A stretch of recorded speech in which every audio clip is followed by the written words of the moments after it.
All right, hello everyone. This is Patrick Manyak. I am, of course, the instructor for ED 5750, the Research in Elementary Literacy Part 1. I taught this course for probably a straight decade when it was just a single course, and then about the time I stepped out, it actually was split into two courses, really covering the same content. Because we really determined that this is, the critical stuff for you all pursuing the literacy endorsement. So consequently, we can spend more time on less topics because you're going to get others in the spring. I just want to say that though from the outset, and that's in the 5755 course, probably most of you will be going on to, that this first one is more of the kind of basic foundational stuff that you would, think of around reading development and reading instruction.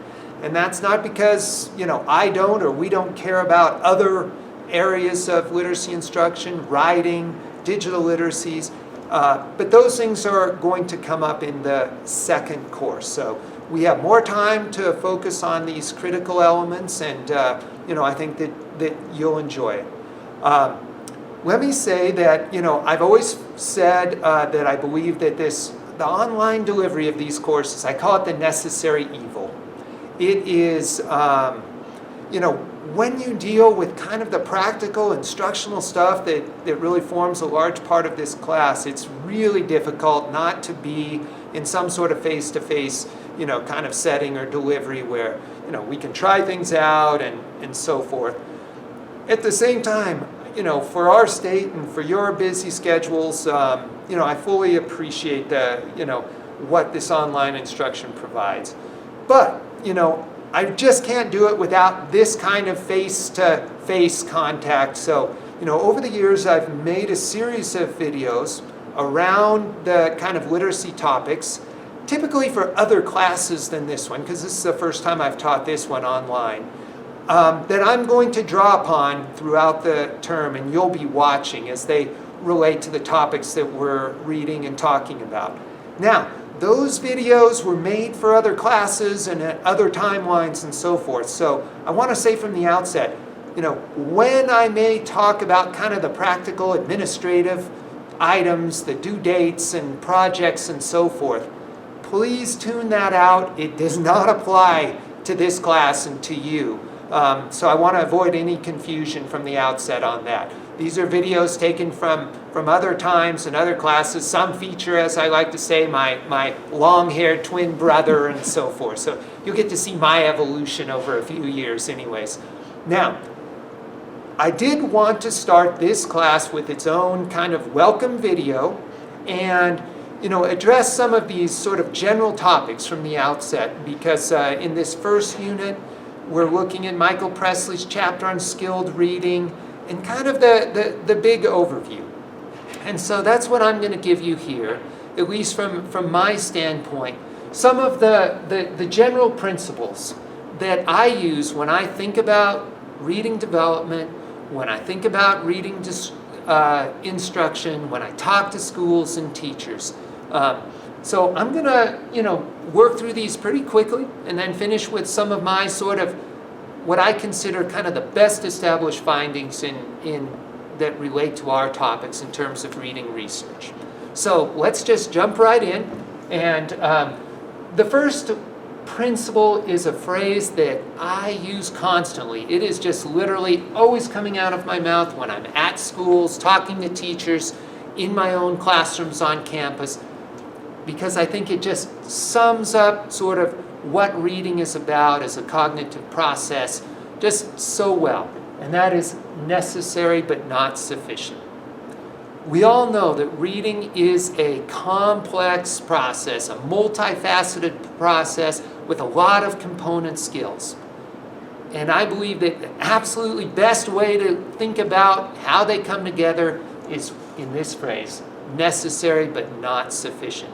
Everything we're going to look at this term, I think, is absolutely necessary, but far from sufficient in terms of developing kind of long-term reading success and achievement. You take something like, phonics and basic word recognition. It is unquestionably the building block on which reading proficiency, stands. It's incredibly necessary. But it is so far from sufficient, and we all know that in terms of creating kind of long-term proficiency in reading. And writing, of course, is the same way. It just has maybe a few different components involved there. So you'll hear me say it, and I think we could not do better than just hold that phrase, necessary but not sufficient, in mind. There's no silver bullets, nor are there any of these component parts. I'd just rather throw out that phonics stuff. Yeah, you do so at your students' peril, because it's necessary, but it's far from sufficient.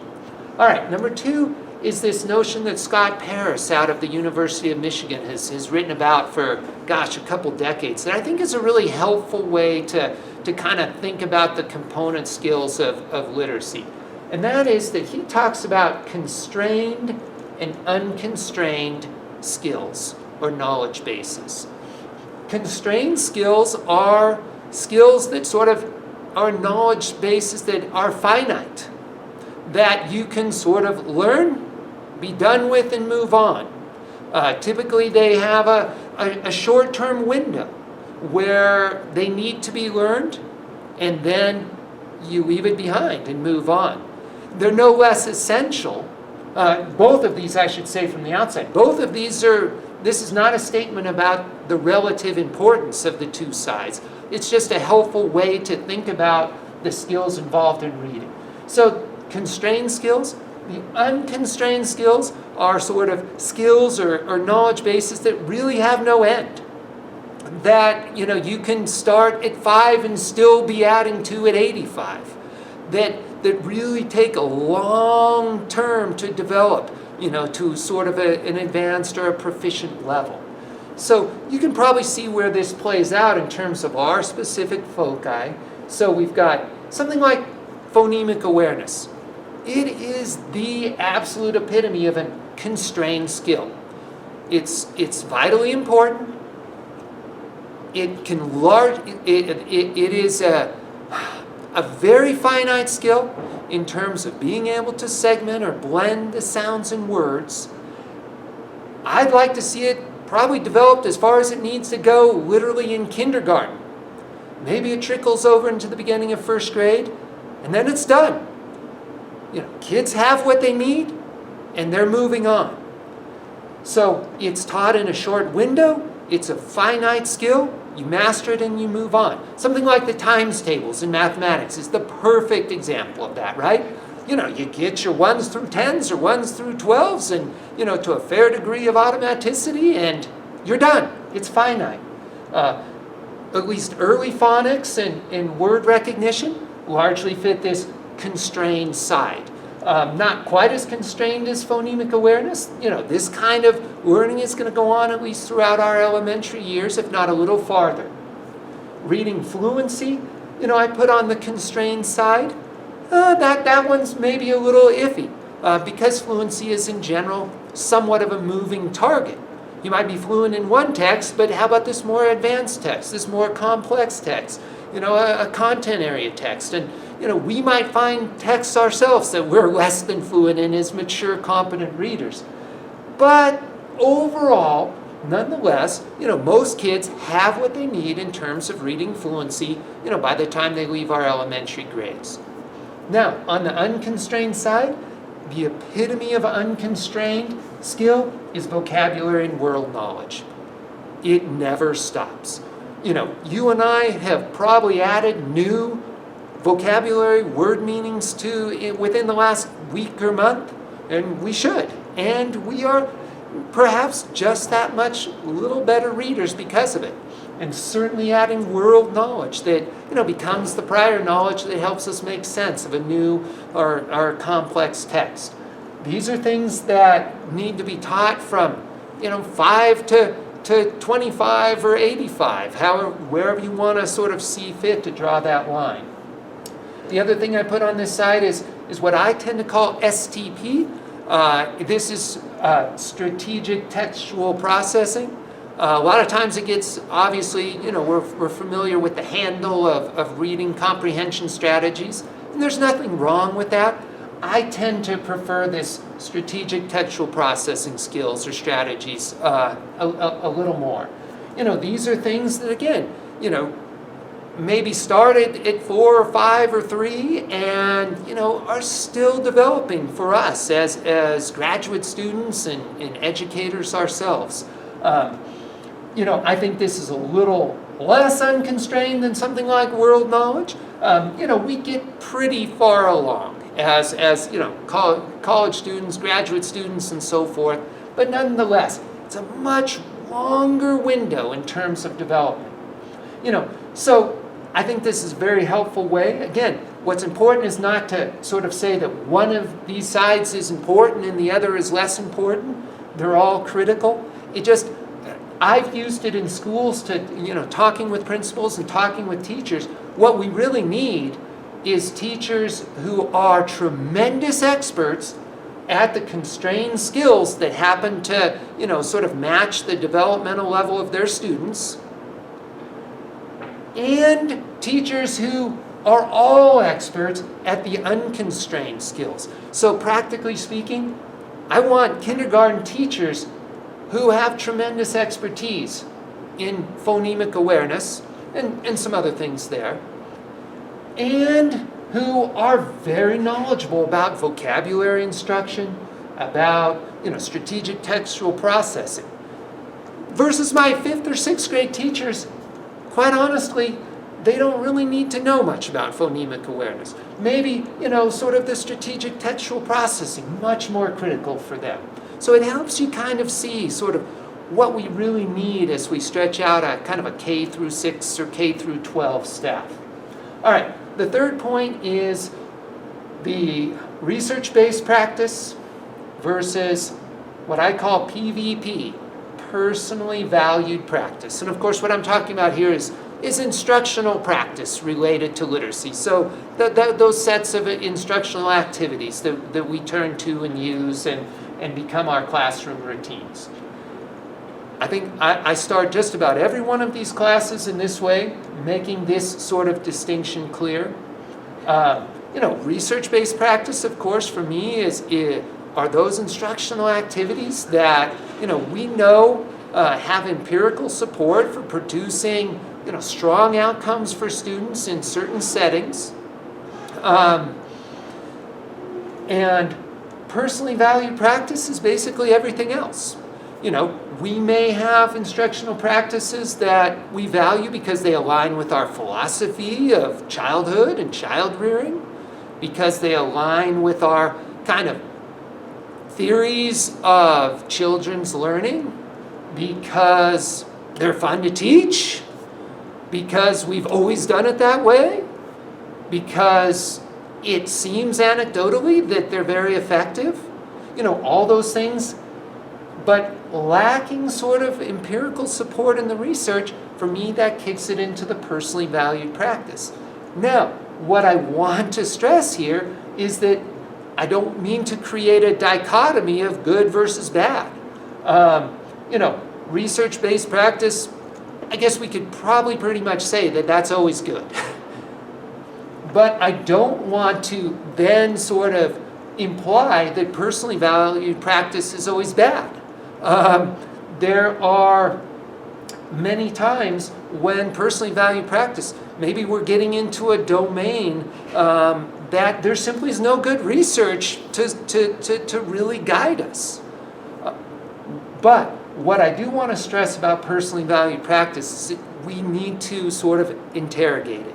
We need to evaluate it, and we need to not conflate the two. One thing that I like to talk about here is in terms of research and research support, is that no research support is very different than sort of negative research support. I mean, there is tons of stuff that we do every day in class, tons of learning targets and objectives and so forth, where we simply, there's no research support for or against. Sorry, we just had to reactivate our motion detector lights. And there's plenty of things that we could do that I might say, wow, there's really no research evidence for that it's going to produce really, strong outcomes in kids. But that doesn't mean that there's negative research support that says, ooh, that's really bad to do and it's much better to do it this way. It's simply in the category of we don't know. And I think that's one of the things that I like teachers to do in terms of interrogating their personally valued practice, is to ask them, is to really sort of evaluate rigorously, am I doing something within the realm of no real sort of research support, or am I doing something that perhaps has some negative research findings? Because that's a real difference. Within the realm of early word recognition, we sort of have that kind of whole language approach, what's fit under that whole language terminology of a lot of, sort of leaving children to discover phonics patterns and infer sort of patterns. And, if you're doing that, you really need to rigorously evaluate it, because there's actually negative research findings that does not work as well as other things. I'm sitting here, and my colleague Alan Trent, who's with us for the term in class as well, is videotaping. I know he has a real interest, going back to his teaching days, in sort of art and literacy sort of integration. And so he probably has a neat set of kind of classroom activities that he could share with us. And, he may feel differently, but I might look at it and say, well, Alan, there's really no research support for that. But that's very different than saying, Alan, there's negative research on that. And so it may fill a critical need, a critical learning objective. It's just helpful to sort of know what we're doing, probably to put these kinds of things in a very careful balance. Another term I use is sort of supplement and not supplant. If you've turned to a lot of personally valued practices, in terms of art and literacy integration or other kinds of things, that might be just the right, thing to do. As long as it doesn't supplant the research-based practices that your students need to keep developing as readers that we know has strong empirical support. So a couple things to think about there. And this will be a thread, I'm sure, throughout our discussions this term. Okay, the last one is very closely related to this, because, of course, I have to admit, I find that these two get very conflated in many teachers' minds. And certainly were in mine. Everything that I'm talking about here in terms of teachers, I lived as well as a classroom teacher in California. And it's what I call the research drift. What I mean by that is that typically we have some sort of anchor studies, and I like to use the idea of main idea construction in reading for this. There's some anchor studies around constructing main ideas while you're reading. Critically important skill, and those anchor studies show that it really benefits students. Now, those studies were done in certain grade levels, typically like 5th and 6th, very, very much the upper elementary years, okay? And with very specific instructional protocols or instructional approaches, okay? And they produce really positive gains. So if we look at that and we say, well, there's research support for main idea instruction. Well, there's research support for main idea instruction in 5th and 6th grades, done in a very specific way. And if I'm a 4th grade teacher, I might look at that and go, that seems to apply very, very much to my own setting and my own teaching, and I'm going to take what I can for that, and it's probably going to work pretty well with my 4th graders. And that's a little bit of a drift. Let me get my marker again. So I let my boat drift a little bit from the anchor, and I still can probably have pretty high expectations that I will have those positive outcomes that we saw in the research studies. Now, how about teaching main idea construction in 1st grade? Well, now we've drifted pretty far from that anchor research. And I can pretty much guarantee you there's no empirical support that teaching main ideas to first grade readers really produces positive outcomes or better than other approaches. Or, so there's a sort of a grade level drift. There is also sort of, again, instructional practice drift. You can see everything under the sun passing as main idea instruction. What I quite honestly see a lot of is teachers asking students, what do you think the main idea is here? And asking is not instructing. It's not teaching. It's not the careful, explicit modeling, carefully guided practice, and so forth that was present in the anchor studies. And so by the time you're asking first graders, what's the main idea of this book? You have drifted so far away from the anchor studies that, in my mind, you've entered the realm of personally valued practice. You really have no sort of connection to sort of the research base on that instructional approach. Now, still important to say, that doesn't mean that it's a bad thing to do. It may be that, this falls into the sort of no research category. Maybe with the right study and the right approaches, we'd find really positive results from teaching first graders main idea construction. We just don't know that. And further, even if it doesn't, that still doesn't make it a bad thing to do. It's just, I think, important in our minds and in terms of, it better not then supplant some other sort of research-based practices that are really important for first graders. Could it supplement, and in doing so maybe till the soil for greater success at constructing main ideas as that group of kids moves on in grades and then hits more sort of the research-based practice? Absolutely. So the idea of research drift is just really important when we start sort of analyzing what we're doing, because the reading instructional world has been filled with kind of really good research that's maybe, again, done with sixth graders, that a first grade teacher or a kindergarten teacher says, oh, I'm going to do that with my kids. And then it's important to note that, you've drifted too far away from that anchor. And that needs to, again, not a reason not to do it, but it needs to be interrogated. It needs to be evaluated carefully. All right, let me go on to page 2 here. And here I just want to throw out, you're going to get Michael Presley's sort of chapter on skilled reading. He does such a great job. He's passed away, but what a tremendous scholar he was. Kind of pulling together a huge body of research around reading and making it very readable, very short and concise. I just want to also throw out a few of what I consider sort of to be the best established research findings as they relate to our specific topics. I mean, there's a lot of stuff we're not covering here, and that there's also, strong findings that are of great interest to teachers. But in terms of our class and our topics, first, decoding proficiency by the end of first grade is absolutely critical to long-term reading success.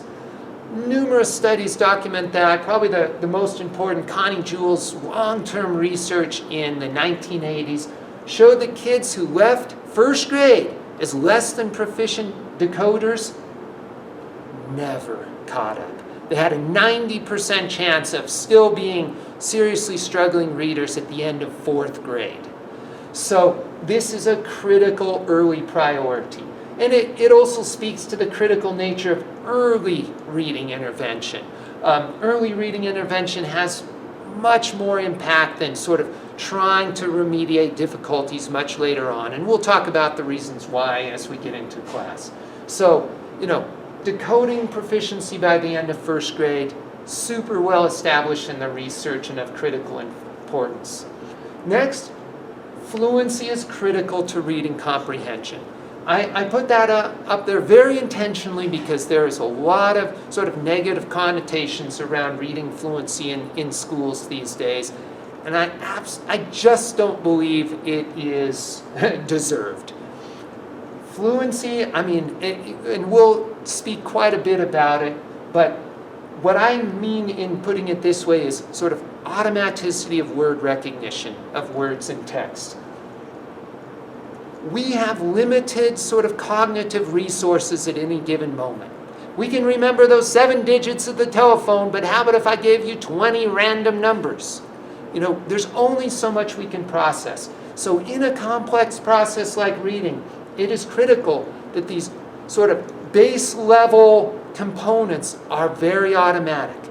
And it's that automaticity, that ability to fluently process the words in the text, that frees up our cognitive resources to think about what those words mean and to interpret them and to, sort of apply strategies that would lead us to deeper understanding.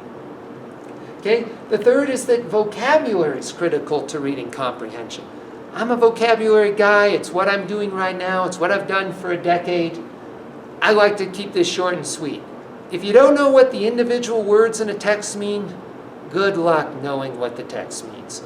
The research based on this is incredibly consistent, and it's downright freaky at times.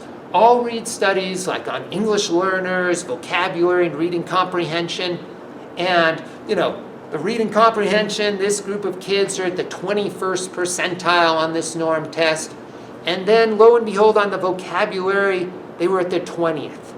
The number of times that these sort of scores come out within a percentile point or two is just downright eerie.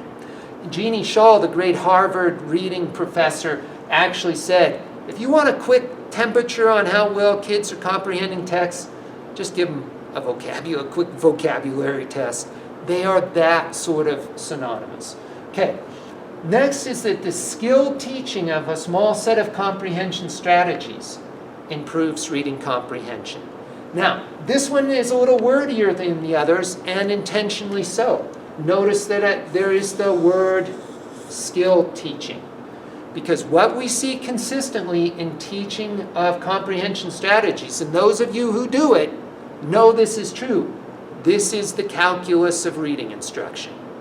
This is not easy to do and do well. And it takes skilled teaching and that's not surprising. We're talking about 8, 9, 10, 11-year-olds trying to be strategic processors. That is a lot different than memorizing those times tables or those phonics relationships. And so it takes skilled teaching. I also like to stress a small set of comprehension strategies. And that's because, reviews of core literacy programs and basals and so forth have consistently pointed out that you get a hodgepodge, a shotgun approach of reading strategies and comprehension strategies going in, 15 different directions. And I'm not sure, and I think the evidence suggests that doesn't add up to a whole lot. It takes some sustained teaching of that small set of sort of, effective comprehension strategies to really see the benefits. I'm going to jump down to 6. I forgot, and we'll finish with the ELs. But that writing about texts equals improved text comprehension.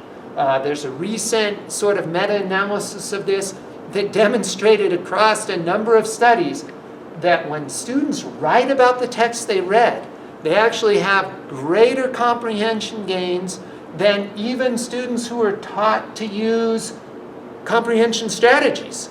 So there's something about writing about text that forces a sort of students to read in a different way and to process what they've read in a different way. So I think this is one of the really positive elements of the Common Core state standards is that is embedded very centrally. Okay, finally, number 6, or back up to number 5, since it's my sort of area of long experience, English learners' reading development. What do we know about it? Basically that it's exactly synonymous with native English speakers. If English learners struggle with early reading, they do so for exactly the same reasons that native speakers do. We've actually seen a number of studies where English learners with extremely limited English vocabulary actually perform on par with native speakers in the early beginning reading stages. Why? Because beginning reading texts are really simple. And they use very small number of words and very basic words and so forth.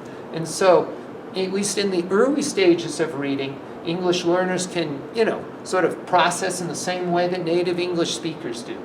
Now, one caveat to this is that there is one profile that's much more common among English learners, and it's not going to surprise you.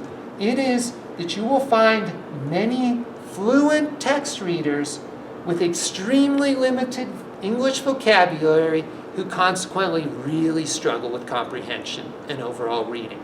Now, it's not to say that this profile doesn't occur among native speakers, but it's surprisingly sort of uncommon. You know, it tends to break down, as you'd expect, along socioeconomic status, and a lot of kids from low-income homes and poverty environments, you know, will sort of share this with their English learner peers.